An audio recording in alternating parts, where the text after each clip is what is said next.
Hello, welcome to Scrap Time. My name is Christine, and in this video I'm going to show you how to make this holiday card.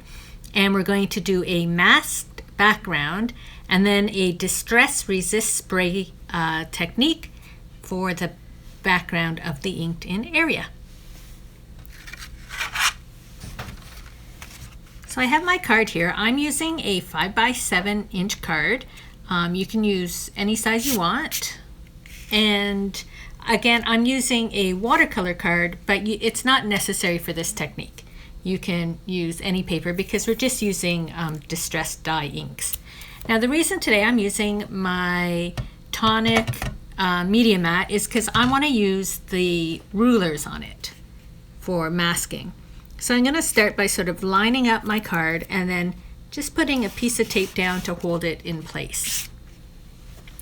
So now I'm going to use the wider tape. This is the purple tape from Decofoil. And I like it because then you need less. It's a low tack tape, so it's perfect for masking. So I'm going to do a 1 inch. So I'm just going to follow my ruler like that and put the tape down for 1 inch across the top. Now I'm going to do 1 inch down, so I'm just going to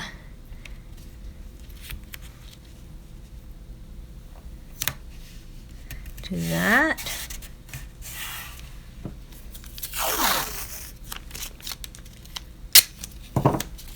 Now if you don't have a mat with a ruler on it or a grid, you can just use your ruler like a regular ruler and measure it out. I've got a little cat fur one off.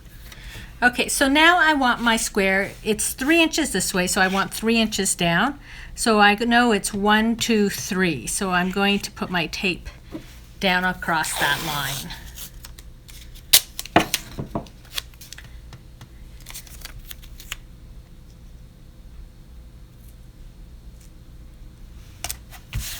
And because we're going to be spraying later, I just want to put a little bit of tape across the bottom of my card. If you're not going to do a spray, then you could leave it like that. But I want to protect my whole card, so I'm going to just cover it there. So now we can release it, and I'm just going to tuck all my tape under.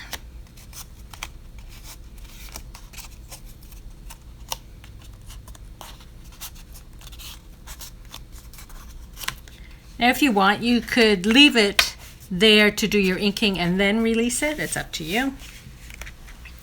So I'm just going to make sure that my tape is down.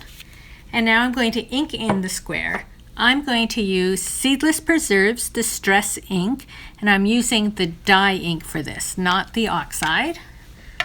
The dye ink will dry quickly and do what I need it to do, whereas the oxide isn't necessary. Now I picked purple because I'm doing a sky, and I like my sky to have a bit of color, like in the evening, say with sunsets and that. So don't pick a green because you don't see a lot of green in the sky. That's why earlier I did the pink and I did a blue. So I thought this time I'll do a purple.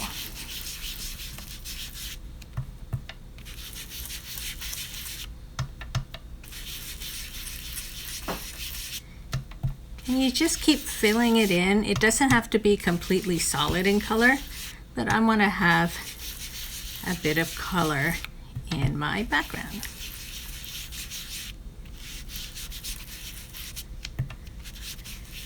So I think that's good for me there. So the next step is I'm going to spray it, but before I spray it, I just want to point something out on my previous cards. So you can see where the darkness is. That's where I'm able to put my next layer of ink. And so I have a lot of spray on my card. So for this one, I'm going to see if I can get a little less spray. Even with the pink, you see a lot of pink. I want more of that darkness to come through. So when I'm spraying it, I'm going to try and do a bit less spray. Doesn't always work, but that's what I'm going for. So the next step is I'm going to bring over a box to spray it. So now I'm going to spray with the Distress Resist spray. Now, I recommend you doing it in a box. It's the holidays, you probably have boxes around, because this spray is almost like a glue and will like attach to anything it hits. So by spraying it into a box, you know the rest of your area is safe. Now, as I said, I just want to try and get little blobs. So I'm going to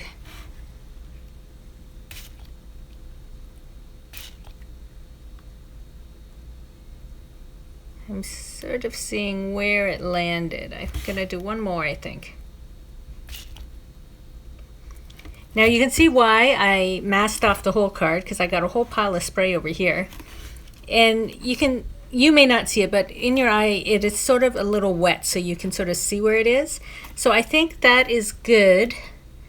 I think I have a lot of area without spray, which is what I want. And so now we have to just let this sit and dry. I don't think it takes too long. And then we'll come back and continue to ink over it.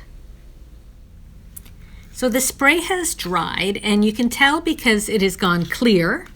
And you can feel it on the tape, so you don't have to worry about touching your inked area. So that's how you can tell is once it's clear, and then you just touch it there. So next I'm going to go over it with Chip Sapphire, and this is going to be the beginning of my dark sky. I don't like to do only black because a lot of times when you look at the sky, it isn't black. It's, you know, you have different colors within it. And so that's why I'm going to do this dark blue. So you can see when I'm putting the ink over top, the little pink speckles are coming through. And that is where the Distress Resist spray landed. And this one worked a lot better than the other ones. I'm getting more speckles than I did on the other ones. So I am happy about that. The other thing is I'm using the dye ink again, not the oxide, because the dye ink won't stick to the resist spray. So that pink will come through, whereas the oxide may actually cover it. So you can just use your dye inks. You don't have to. So yes, this one has a lot more speckles than my original ones, which I like. Now you can see down here though, it is very pink. So a lot more spray got there. So what I do in that case is I'm going to switch over to Archival ink. Now Archival ink will stamp over many things. And so it will cover some of the distress.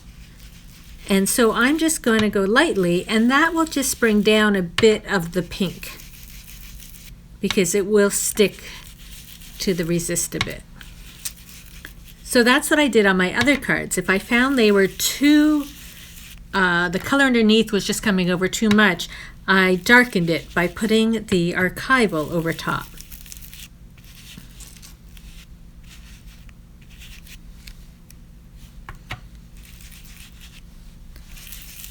And then I just want to blend it into the middle a bit. So there is our inking. So I'm going to remove the tape now so we can see our little design we've made.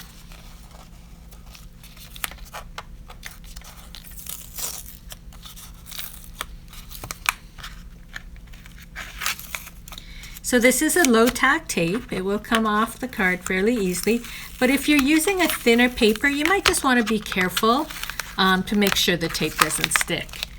My card here is a lot thicker, so you see it just comes right off, and you can see that great little square we made. So now I'm going to add a bit of snowflake. So I'm using my Molotow acrylic marker, and I'm just going to put little dots. I try to do them randomly. You can, oh, I'm getting a drip here. I'm gonna just clean up. You can easily end up putting them in a line, like lines across. And so I have to consciously think to make sure they look very random and not just like different lines. So I do that. And then I'm doing my Stickles. This one's diamond, but any of this sort of clear sparkles. And I do some little dots of the Stickles.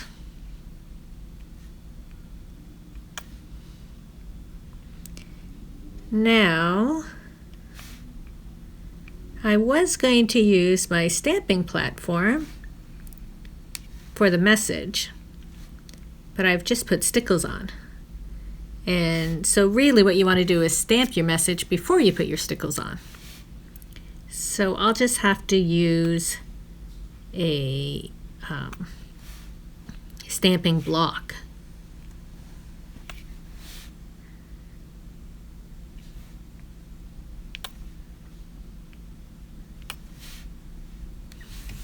So that is our background complete. We just need to stamp our message.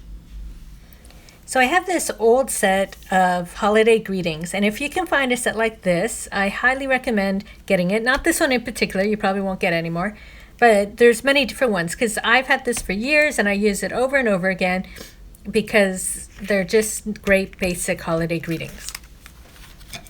So as I mentioned, I was going to use my stamping platform because that way I can get my greeting exactly where I want it, but for the sake of the video, and I already put my Stickles on, I'm going to use a just a acrylic block. I'm using Archival ink for my greeting.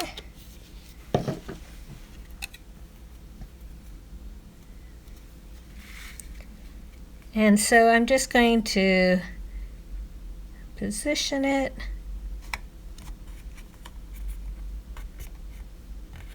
Make sure it gets stamped on there, because I don't get a second chance when you do it this way.